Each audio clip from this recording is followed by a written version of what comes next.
एक छोटा सा उपाय अवश्य करिएगा।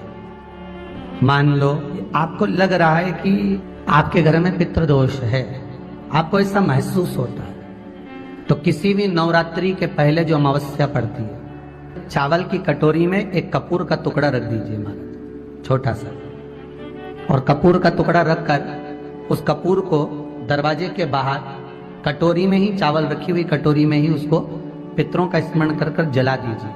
और जलाने के बाद उस चावल को कहीं भी किसी भी वृक्ष की छांव में पक्षियों के लिए डाल दीजिए। शिव महापुराण की कथा कहती है, अगर मान लो पितृ आपको कष्ट दे रहे हैं, पितृ आपको तकलीफ दे रहे हैं, कोई काम नहीं होने दे रहे हैं, या कहीं आपको ऐसा लगता है कि पितरों का दोष है, तो वो पितृदोष देवी, अब ये जो आप करेंगे ये कब कर रहे हैं? अमावस्या के दिन आप उसको रख रहे हैं। अमावस्या के दिन उसको रखकर रात भर आपने रखा कपूर के साथ में, सुबह एकम पड़ गई, नवरात्रि लग गई, उसी दिन उसको जलाकर आपने पटक दिया। अर्थात उससे देवी और पितृ इन दोनों का आशीर्वाद जो प्राप्त होता है, तो घर में से पितृदोष समाप्त होकर लक्ष्मी की वृद्धि प्रारंभ हो जाती है। पितृदोष होता है, काल सर्प दोष होता है, वास्तु दोष होता है, उनको ज्यादा कुछ नहीं करना होना। महाराज एक बेल का फल लीजिए। क्या लेना है? बेल का फल, बेलपत्री का जो फल होता है उसको ले लो, उसके अंदर का जो गुर्दा होता है, अंदर का जो भाग होता है, उसको निकाल लीजिए, और उस बेल के फल में आटा सेक कर उसमें शक्कर मिलाकर उसको उसके अंदर भर लीजिए।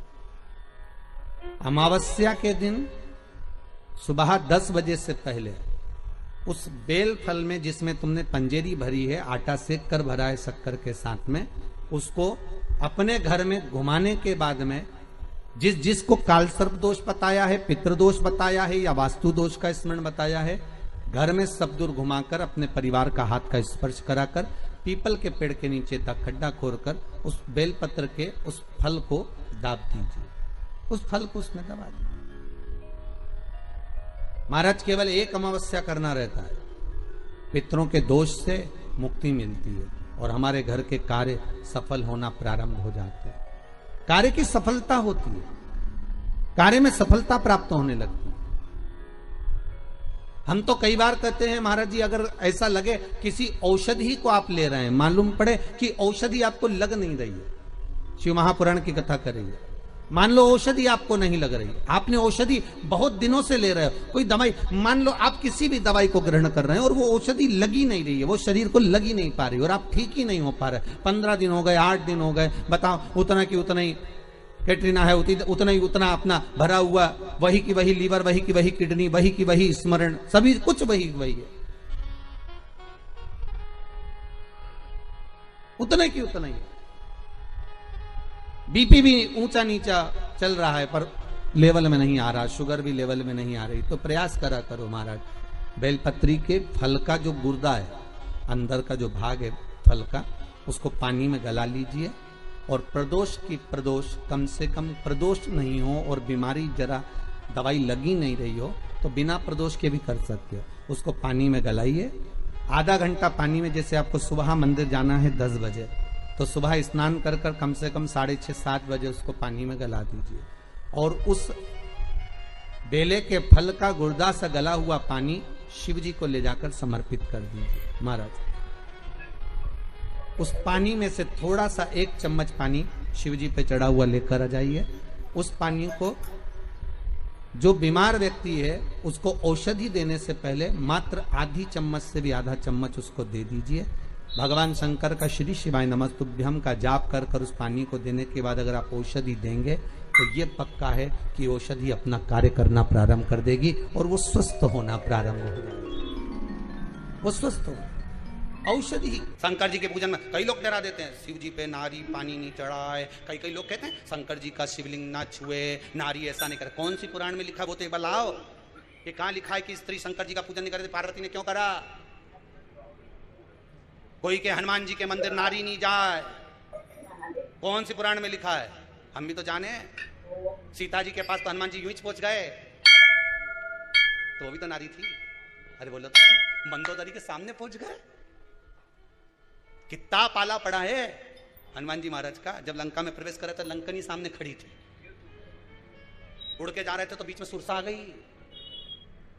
वो कौन थी? थी तो कितना पाला पड़ा। और क्या हनुमान जी के मंदिर में स्त्री नहीं जाए, शंकर जी को स्त्री नहीं छुए। ये कहां से लेकर आते हो रे, लाए कहां से हो? भगवान भला करे सबका, चित्त वृत्ति भगवान की भक्ति में रमो। झूठ बोला ब्रह्मा जी ने। भगवान शिव के चरणों में भगवान विष्णु ने नमन करते हुए कहा, इस शीश, कटे हुए शीश का आप बट वृक्ष बना दो। बड़ का पेड़ पितरों का प्रतीक होता है, बेलपत्री का पेड़ भी पितरों का प्रतीक होता है, क्योंकि ये पितरों के वंश से जो पार्वती मैया का प्रागट्य भाव वर्णन किया। पीपल का वृक्ष पितरों का प्रतीक होता है। महाराज, पीपल के पेड़ के नीचे मात्र काली तिल्ली का पानी ही डाल देने से पितृदोष का निवारण हो जाता है।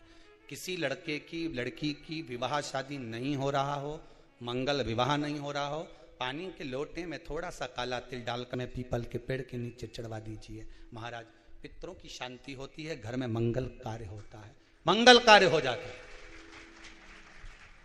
पितृदोष का निवारण होता है।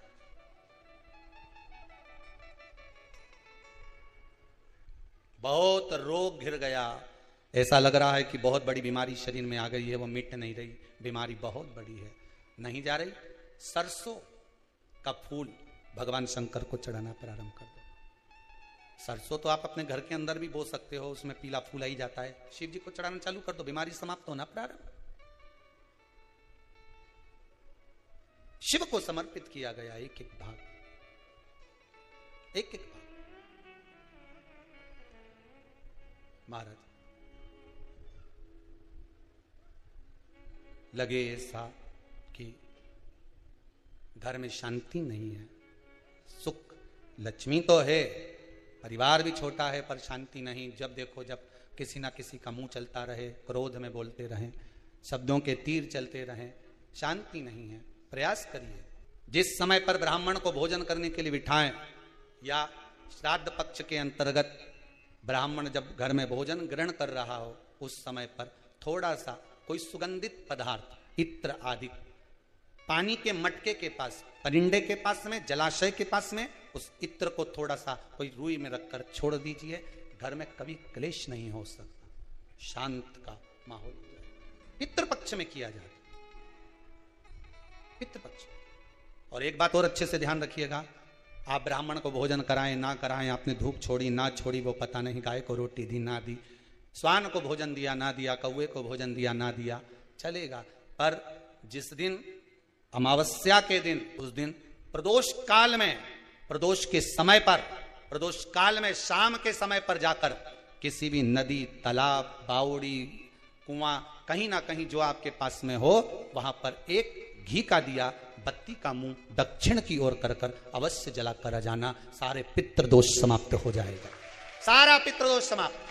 अमावस्या के दिन किसी भी जलाशय के पास में, नदी, तालाब, बावड़ी, कुआं, जो आपके शहर में, आपके गांव में, आपके नगर में हो, वहां जाकर लगा दे। अगर नदी, तालाब, बावड़ी, कुआं नहीं है तो पीपल का वृक्ष हो या बेलपत्री का वृक्ष हो या बट का वृक्ष हो, उसके नीचे लगा दो प्रदोष काल में। पर अमावस्या के दिन लगाएं जरूर। अमावस्या के दिन पितृ शाम के समय प्रदोष काल में शंकर भगवान का नाम जाप कर कर नदी, तालाब, बावड़ी पर पानी पीने जाते हैं, वहां से जल का आचमन कर कर पितृ अपने लोक को चले जाते हैं प्रदोष काल के समय पर। इसलिए प्रदोष काल में जलाशय के पास में, बावड़ी, कुआं, नदी, तालाब के किनारे पर दिया लगाया जाता है दक्षिण की ओर मुख कर कर बत्ती का, तो पितृ आशीर्वाद देते हुए जाते हैं कि फलो फूलो, आगे बढ़ो, उन्नति करो, तरक्की करो। ये पितरों का आशीर्वाद रहता है, पितरों का वर रहता है।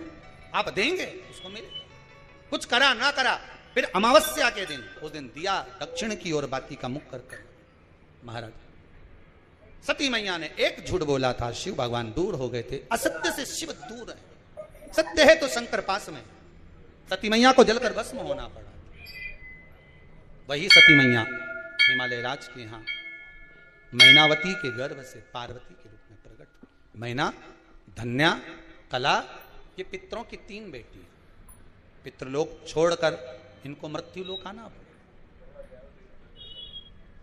पितृलोक को छोड़कर मृत्युलोक में आना पड़ा है। आंखों में जल है। मैना धन्या कला तीनों पितृलोक से जब चली ना तो बड़ा दुख हुआ इनको, क्योंकि पितृलोक जैसा कोई लोक नहीं है। जिस पितृलोक में स्वयं भगवान विष्णु, जिस पितृलोक में स्वयं भगवान नारायण अपने पितरों के पास में बैठकर भगवान की कथा सुनते हैं, ऐसे पितृलोक से कौन जाना चाहेगा? कौन जाना चाहेगा?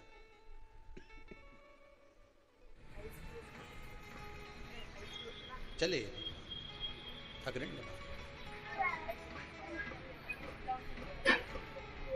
मीनावती के गर्भ से माता पार्वती का प्रागट्य, बाल्यावस्था माता पार्वती की,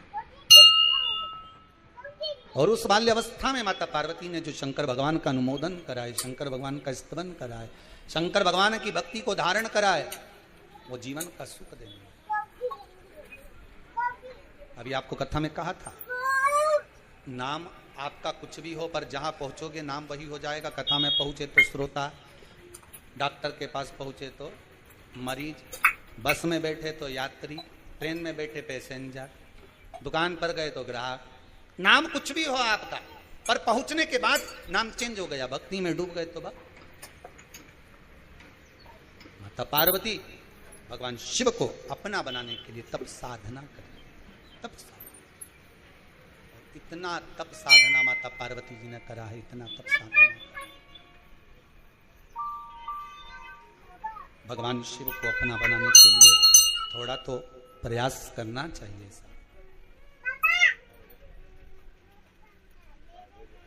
जितना आप प्रयास करोगे भगवान मिलेगा। फिर वही वाली बात आ गई, खील को ठोके जाओ, ठोके जाओ, कहीं तो जगह मिलेगी जहां खील ठुक जाएगी। प्रयास करे जाओ, कभी तो भगवान मिलेगा, कभी तो प्राप्त होगा। दिल से पुकारो, दिखावा भगवान को प्रिय नहीं है। ब्राह्मण को भोजन करा रहे हो तो दिखावा कर कर ना जिमाइए, दिखावे से बहुत दूर हो जाइए। भगवान को प्रिय नहीं है दिखावा। कभी तुमने भगवान शंकर के मंदिर में कोई दिखावा देखा है क्या? शिव जी के मंदिर में, सारे देवताओं के मंदिर में जाकर आखिरी में शंकर जी के मंदिर जाना, आराम से बैठे, जब तुम्हारे को फुर्सत मिल जाए लोटा भर के लिया ना, चढ़ा देना, चले जाना। पार्वती मैया कई बार शंकर जी से बोली, बताओ दोपहर की 2 बज रही है और पानी लेके आ रही हो। शंकर जी बोल रहे हैं शांति से बैठो पार्वती, उसके घर में जब उसको फुर्सत मिलेगी तब तो आएगी, तुम बैठे। पार्वती बोले तो कुछ समय भी होता है कि नहीं होता? शंकर भगवान बोले पार्वती अपन कहाँ रहते हैं? पार्वती जी बोली शमशान में। तो शमशान में मसान में आने का कोई समय होता है क्या? अरे बोले तो कोई समय मसान में जाने का? ये तो सब खुला है, सब दूर दरवाजा लगे, शमशान में कभी दरवाजा नहीं लगे। मर्जी पड़े रात के जा, दिन में फुर्सत मिले दिन में आ जाते, तुम्हारी जब मर्जी होनी तब आओ। फिर वही बात, मकान आपकी पसंद का होगा, मसान शंकर की पसंद का होगा। कौन से मसान में जाना पसंद वो करेगा, पसंद वो करता है, वो चुनकर रखा हुआ होता है। कहां कब किस जगह प्राण छूटना है ये उसको मालूम है, किसी को नहीं मालूम। चाहे कोई कितना ही कह दे नहीं कि तुम तो वहां जाके मरोगे या तुम्हारे प्राण ऐसे छूटेंगे, कहीं नहीं मरे, फालतू की बात। भगवान शिव की कथा कर रही है। शंकर भगवान गोत्र का मूल महत्व बताते, बहुत ध्यान दीजिएगा शिव महापुराण की ओर, कि आपके भाव की निर्मलता से भगवान मिल जाए। कहा आरावन कह रहे हैं, अगर मान लो मैं कुंवारी अवस्था में मर गया,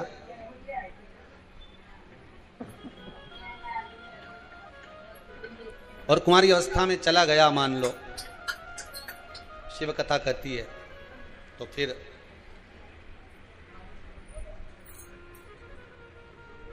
ना तो मेरा तर्पण होगा, ना मेरी तिलांजलि होगी, ना ही मेरा पिंडदान होगा।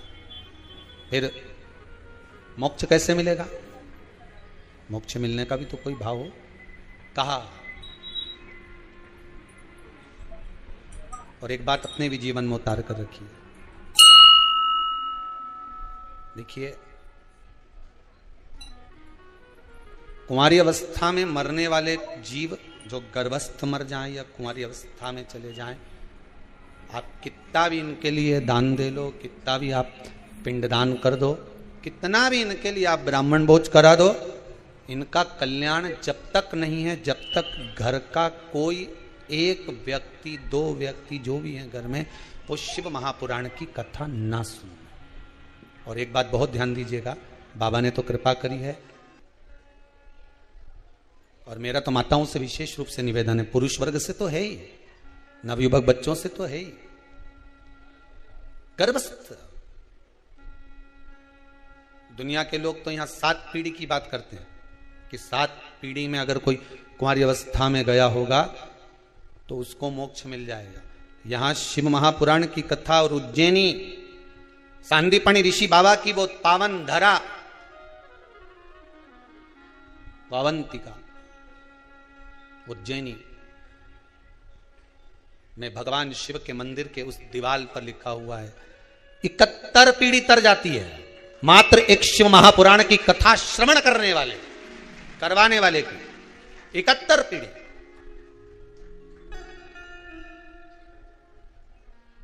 इकहत्तर पीढ़ी तक। अब 71 पीढ़ी में ना जाने कितने कुंवारी अवस्था में गए होंगे, कोई जरूरी इसका याद, कौन एक्सीडेंट में, कौन अधोगति में चला गया होगा, किसको।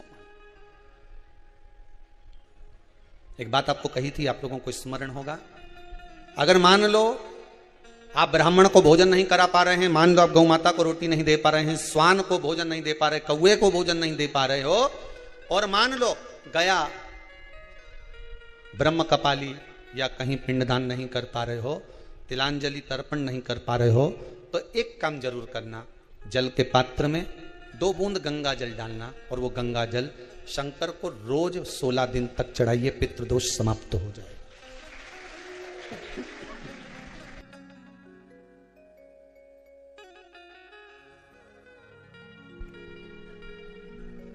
पितृदोष समाप्त हो जाएगा।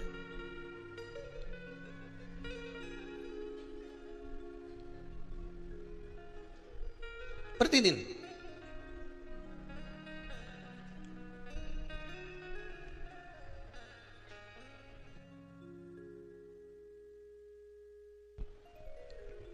सोलह दिन तक प्रतिदिन चढ़ाई।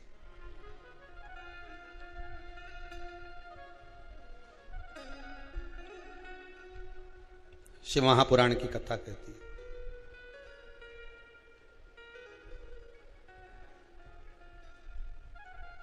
अर्धनारीश्वर भगवान का दर्शन कर कर जो ब्रह्म उत्पन्न हुआ,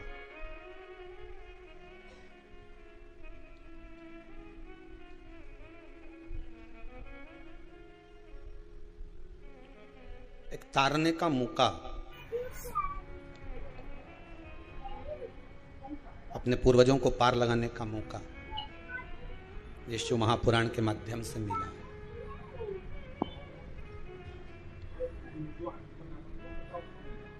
भगवान ने कृपा करी है, विश्वनाथ ने, शंभू ने, घर बैठे पितृ शांति यज्ञ का दर्शन घर बैठे हो रहा। और इन जजमान को धन्यवाद देना, ये दोनों श्री सुरेश सत्यनारायण जी अग्रवाल और गोपाल मुक्तिलाल जी अग्रवाल जलगांव और औरंगाबाद से जो पधारे, साधु आता है इनको, तो इतना जनमानस को देश और विदेश में बैठे हुए ना जाने कितने जीवों को पार लगा देंगे साहब। और आपको भी धन्यवाद देता हूं जो आपने अपनी अपनी टीवियों की वॉल्यूम बढ़ाकर, आवाज तेज कर कर जो पूरे वायुमंडल में शिव पुराण को, शंकर की कथा को जनमानस तक जो जीव चले गए वो अपने को नजर नहीं आते, पर वायु के रूप में ना जाने छोटे छोटे कण के रूप में रहते हैं, उनके कानों में ये सब बोधन जब जाता है तो तर जाते हैं।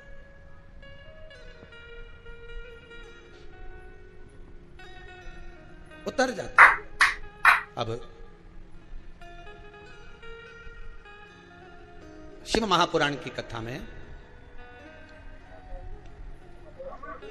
जैसे धुंधकारी के मोक्ष के लिए गौकर्ण ने बहुत कुछ करा, उसी तरह देवराज के मोक्ष के लिए भी प्रयास करा गया और बिंदु की मुक्ति के लिए भी प्रयास करा। चंचुला देवी काशी में जाकर निवेदन करती है देवाधिदेव महादेव से कि प्रभु मेरा पति प्रेत योनि में पड़ा, पितृदोष है, ये आपको कैसे मालूम पड़ेगा? पितृ भूखे हैं, इसका तो वर्णन हमने पहले कर दिया कि रात्रि को जब आप सोने के बाद में 1-1.5 घंटे बाद अगर आपकी नींद खुल जाए, 1 घंटा 1.5 घंटा आप सो लिए, उसके बाद जो नींद खुली तो 1-1.5 घंटे तक अगर आपको नींद नहीं आ रही है, रात्रि को सोने के बाद में 1 घंटे बाद जब उठे तो आपको प्यास लग गई, भूख लगने लगी, प्यास लगने लगी कि मेरे को पानी पीना पड़ेगा, घबराहट हो रही, पानी पीना पड़ेगा। 1-1.5 घंटे सोने के बाद अचानक नींद खुले और आपको प्यास लगे, समझ लेना आपके पितृ भूखे हैं और प्यास है।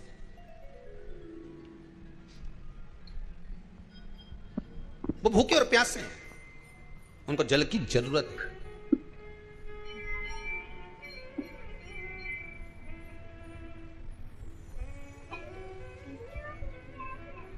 किसी भी नदी में, सरोवर में, कुंड में, बावड़ी में, तालाब में, आप तीर्थ में जाकर जब स्नान करते हैं तो स्नान करने के बाद एक काम का नियम बना लो कि अपने हाथ की अंजलि में जल लेकर अपने पूर्वजों को देना। प्यासे रहते हैं, भाग मांगते,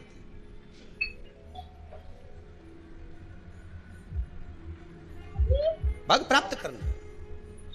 3 वृक्ष पितरों के तुल्य हैं। नैमिषारण्य की कथा में भी कहा था 3 वृक्ष पितरों के तुल्य हैं। पहला पीपल, दूसरा बट वृक्ष, तीसरा बेलपत्र का वृक्ष। ये पितरों के तुल्य हैं। अगर आपको रात्रि में नींद नहीं आ रही है, ऐसा लगता है कि रात्रि को 1 घंटा 1.5 घंटा सोने के बाद कुछ गलत गलत विचार आने लगते हैं, नींद सुबह 3 बजे तक 4 बजे तक नहीं आती, 4 बजे के बाद फिर नींद आती है, तो एक प्रैक्टिकल जरूर कर देखना। एक प्रैक्टिकल करने में क्या जाता है, प्रयास करने में क्या कुछ जाता है क्या? प्रैक्टिकल कर देखना कि कहीं सीओर वाला महाराज झूठ तो नहीं बोल रहा है, तो प्रैक्टिकल करने में कुछ नहीं जाए। 1 लोटा पानी लो, उसमें थोड़ा सा कच्चा दूध डाल लीजिए, श्राद्ध पक्ष चल रहा है, बेलपत्री का पेड़ या पीपल का पेड़ या बट का पेड़, इन पेड़ के नीचे ले जाकर उस दूध को दोपहर में सुबह 10 बजे से लेकर 12 बजे के बीच में ले जाकर चढ़ा दीजिए। रात्रि को फिर ना आपको प्यास लगेगी ना भूख लगेगी, नींद एक बार लगी तो सुबह ही खुलेगी। प्रैक्टिकल करने में क्या जाता है? पानी डालने में तुम्हारा कुछ जाएगा? अरे बोलो तो सही, हाँ मैं 10 रुपया का दूध जरूर उसमें, और तुम इतनी चतुर हो, इतना सारा दूध थोड़ी डालोगी, तो 2 घंटा लगेगा। कहाँ तुम इतना डालने वाली है?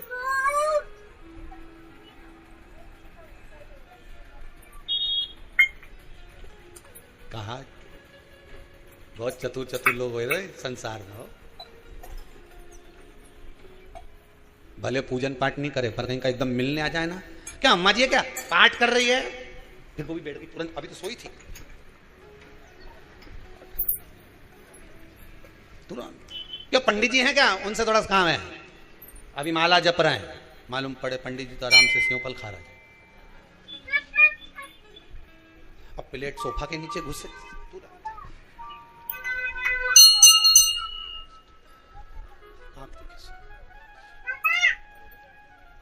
प्रैक्टिकल करने में क्या जाता, कुछ भी नहीं बिगड़ेगा, ये तो बस जल डालोगे तुम्हारा ही कुछ अच्छा हो सकता है, बाबा की कृपा है।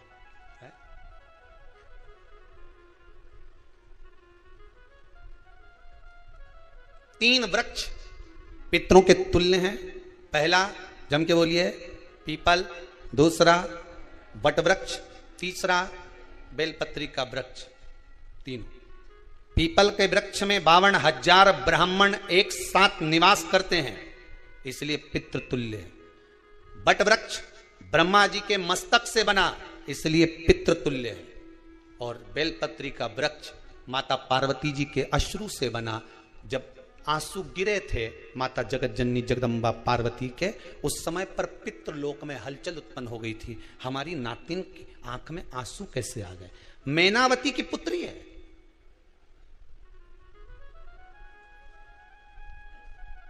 पितरों की नातिन, इसकी अश्रु कैसे गिर गए। पार्वती जी ने कहा, यह आंसू नहीं, मेरा पुण्य भाग प्रकट करती हूं बेलपत्री के रूप में। तो पितरों ने वर दिया था कि यह बेलपत्री का वृक्ष हमारा आशीर्वाद है, इसके नीचे अगर कोई दीप लगाता है, शिव को स्पर्श कर चढ़ाता है, उसके पितरों की शांति होगी, हम स्वयं उसको आशीर्वाद देने के लिए पधारेंगे। बेलपत्र का वृक्ष पितृतुल्य।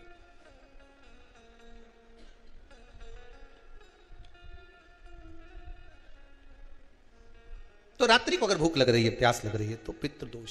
दूसरा पितृदोष का लक्षण बताया, घर में कोई शुभ कार्य ना हो, वंश की वृद्धि ना हो, 1 रुपये कमाओ, 1.25 रुपये खर्च हो रहे हैं, पैसा 10 जगह से कमाई आ रही है पर घर में टिक नहीं पा रही है, आया गया, पितृदोष। जरा सी कटोरी पड़ी है उसके पीछे विवाद चालू हो जाए, पानी ढुल गया उसके पीछे विवाद हो जाए, या छोटी छोटी बात में घर में क्लेश मचा हुआ है, पितृदोष है। समझ लो हमारे पूर्वज हमसे खुश नहीं, प्रसन्न नहीं। उसका दरबार नागलक्ष्मी ने मंगल विवाह हो गए। नागलक्ष्मी शेषनाग जी के साथ ब्याह गई। एक दिन शेषनाग जी नागलक्ष्मी के साथ में भ्रमण कर रहे थे, दोनों घूम रहे थे। लक्ष्मी जी ने देख लिया।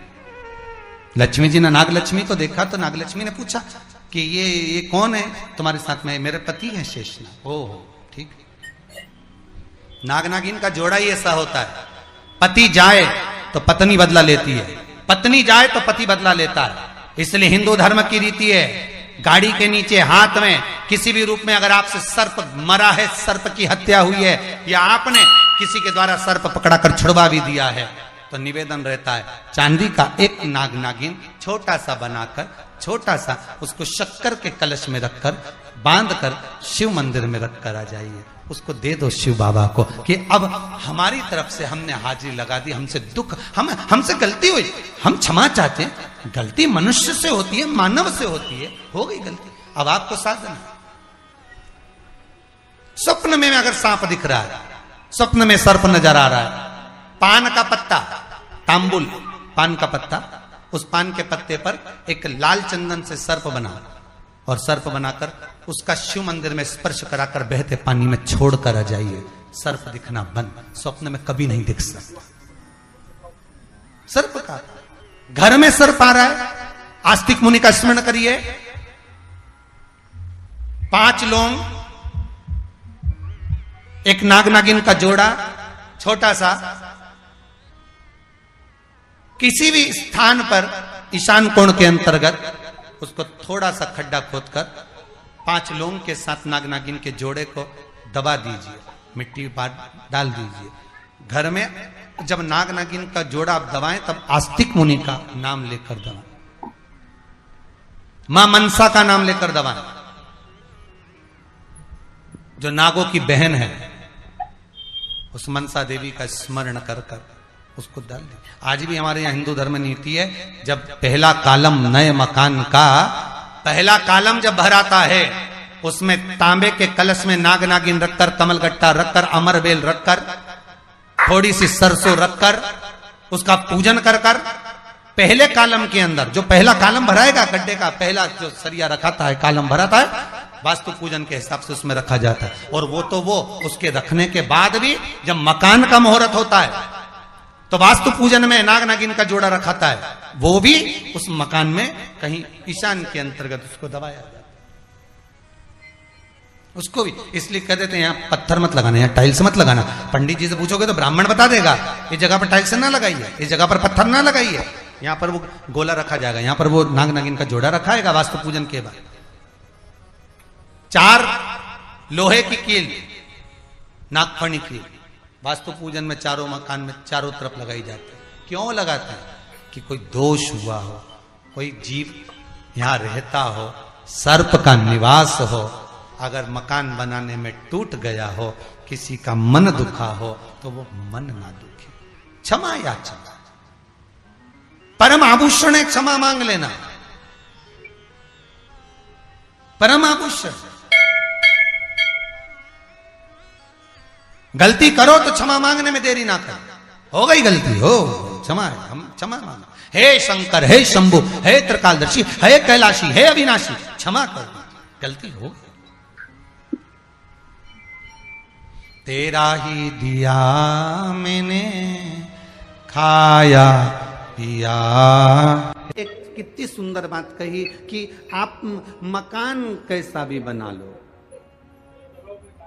मकान कैसा भी बना लो, मकान का नक्शा किसी से भी बनवा लो, मकान का वास्तु किसी को भी बताओ, मकान का वास्तु पूजन किसी से भी कराओ, मकान की पूजन किसी से भी कराओ,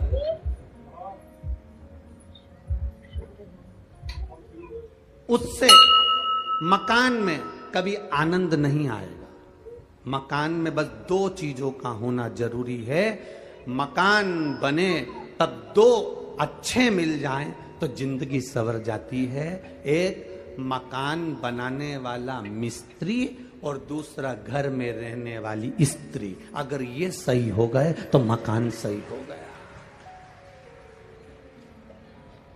दो चीजें अगर सही है, वास्तु वाले ने वास्तु बता दिया, नक्शे वाले ने नक्शा बना दिया, पूजन कराने वाले ने पूजन करा दिया, गार्डन लगाने वाले ने गार्डन बना दिया, इंटीरियर डेकोरेशन वाले ने डेकोरेशन कर दिया, पर मालूम पड़े मिस्त्री ने ही ऊबड़ खाबड़ बना दिया तो इंटीरियर वाला क्या करेगा। और मालूम पड़े मिस्त्री नहीं, मालूम पड़े छत की ढाल सही नहीं दी और पानी अंदर भरा गया तो फिर मकान का क्या मतलब है। बाथरूम बनाई, उसका पूरा पानी कमरे में आ रहा है तो मकान का मतलब क्या हुआ। नक्शे वाले ने नक्शा बनाया, वास्तु वाले ने वास्तु बनाया, पूजन वाले ने पूजन कराया, इंटीरियर वाले ने इंटीरियर करा, पर मिस्त्री और जम के बोलो।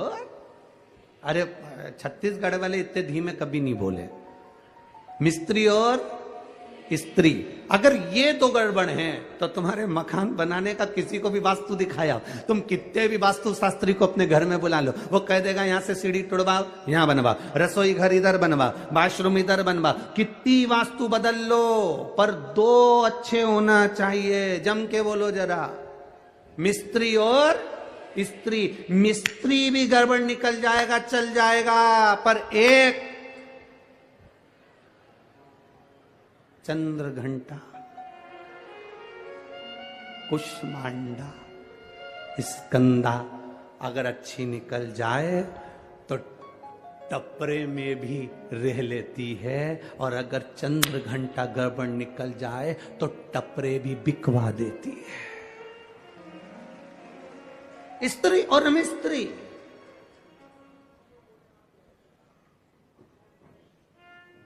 अगर स्त्री अच्छी है ना, आपके कहने अनुसार चलती है, आपके बताए अनुसार, और भले नहीं चले आपके कहे अनुसार, पर आपके घर में रहे तो प्रेम से रहे। जब आप पहुंचो घर, उसके चेहरे पर प्रसन्नता होना चाहिए। जब आप घर पहुंचो, उसके चेहरे पर स्माइल होना चाहिए। जब आप घर पहुंचो, पानी का गिलास आपको दे दे।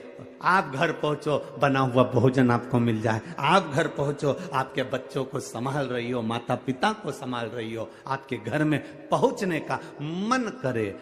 दुकान ऐसी होना चाहिए जिसमें जाने का मन करे, मकान ऐसा होना चाहिए जिसमें जाने का मन करे। अगर मकान में और दुकान में जाने का मन नहीं करता तो वो दुकान मकान किसी काम का नहीं होता। मन लगना चाहिए। मैं जिस व्यापार को कर रहा हूं उस व्यापार में मेरा मन लगे। मैं कपड़े की दुकान खोलकर बैठा हूं, कपड़ा बेचने में मेरा मन लगे। मैं किराने की दुकान पर बैठा हूं, किराना बेचने में मेरा मन लगे। मैं कोई वस्तु की दुकान मेडिकल लेकर बैठा हूं तो दवाई में मेरा मन लगे।